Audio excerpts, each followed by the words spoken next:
Hey everyone, welcome to this week's Facebook Live. Today I'm going to talk to you about the Baby Brezza baby food maker. So if you've ever made baby food before, it can be a little bit of a process if you don't have something like this to make it easier. I used to make baby food for my kids a number of years ago. They're older now, but there's great advantages to it. You know exactly what's going into the food you're making them. You know the nutritional value, those kinds of things. It's typically fresher because you're steaming or cooking the food, blending it, and then freezing it or serving it right away. And it's a great cost savings to purchasing it. So I really like the advantages of making baby food, but years ago when I was doing it, there wasn't anything like this. So I had to use a couple of different things, was cooking it or steaming it in the pot and then transferring it to the blender.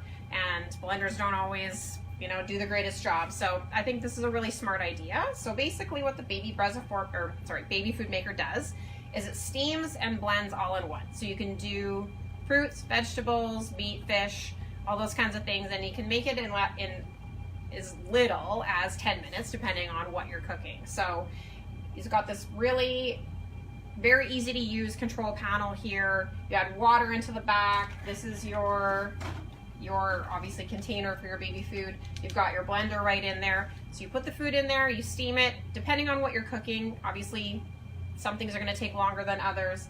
And once it's steamed, you blend it and you're good to go. So that's basically making life a lot easier when you're making baby food for your kids. So that's the Baby Brezza baby food maker, available here at Cravings. That was short and sweet, but it's probably a good thing some days. Thanks for watching, everybody. Have a good one.